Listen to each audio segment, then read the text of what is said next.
Taste the Daily. அண்ணா பல்கலைக்கழக மாணவி பாலியல் வன்கொடுமை வழக்கு இதுவரை சிபிஐ விசாரணைக்கு மாற்றப்படாதது ஏன் என சட்டமன்ற எதிர்க்கட்சி துணைத் தலைவர் ஆர்பி உதயகுமார் கேள்வி எழுப்பியுள்ளார். மதுரை மாவட்டம் மருதங்குடியில் உள்ள சாலை கருப்பசுவாமி திருக்கோயிலில் கழக பொதுச் செயலாளர் நலனுக்காக நடத்தப்பட்ட சிறப்பு பூஜையில் முன்னாள் அமைச்சர் ஆர்பி உதயகுமார் கலந்து கொண்டார். இதனைத் தொடர்ந்து குராயூர், மருதங்குடி, கூடக்கோவில் உள்ளிட்ட கிராமங்களில் புதிய வாக்குச்சாவடி முகவர்கள் தேர்ந்தெடுப்பதற்கான ஆலோசனைக் கூட்டம் ஆர்பி உதயகுமார் தலைமையில் நடைபெற்றது.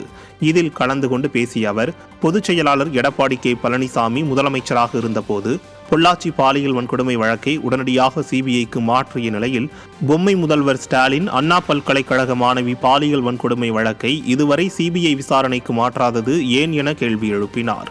இந்த நிகழ்வில் கள்ளிக்குடி ஒன்றிய செயலாளர்கள் வேப்பங்குளம் கண்ணன், பிரபு சங்கர் ராமையா மற்றும் அம்மா பேரவை மாநில இணைச் செயலாளர் வெற்றிவேல் உள்ளிட்ட கழக நிர்வாகிகள் கலந்து கொண்டனர். ஏன் அண்ணா பல்கலைக்கழக மாணவிக்கு நாங்கள் பொள்ளாச்சி பாலியல் வழக்கிலே எங்கள் முதலமைச்சராக நம்முடைய முதலமைச்சர் புரட்சி தலைவர் ஐயா எடப்பாடியார் சிபிஐ விசாரணைக்கு பரிந்துரைத்தாரே, அதே போன்று நீங்கள் ஏன் அண்ணா பல்கலைக்கழக மாணவியுடைய பாலியல் வன்கொடுமைக்கு உங்களால் பரிந்துரை செய்ய முடியவில்லை அல்லது பரிந்துரை செய்ய மறுக்கிறீர்கள்? ஏன்? தூய்மை பணியாளர்களுக்கு சுத்திகரிப்பு வாகனம் வழங்கிய திட்டத்தில் ஊழல் நடந்துள்ளதாகவும் அது குறித்து சிபிஐ விசாரணை நடத்த உத்தரவிட வேண்டுமென பத்திரிகையாளர் சவுக்கு சங்கர் தொடர்ந்த பொதுநல வழக்கில் வரும் வெள்ளிக்கிழமை தீர்ப்பு வழங்கப்படும் என சென்னை உயர்நீதிமன்றம் தெரிவித்துள்ளது.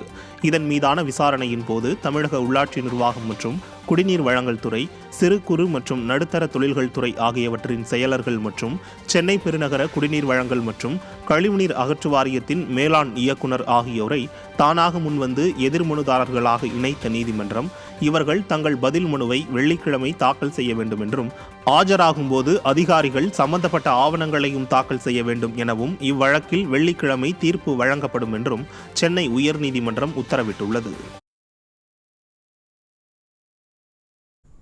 டாஸ்மாக் நிறுவனத்தின் 1000 கோடி ரூபாய் முறைகேடு தொடர்பாக பதிவு செய்யப்பட்டுள்ள வழக்குகளை சிபிஐக்கு மாற்றக் கோரிய மனுவிற்கு பதிலளிக்கும்படி மத்திய மாநில அரசுகளுக்கு சென்னை உயர்நீதிமன்றம் உத்தரவிட்டுள்ளது.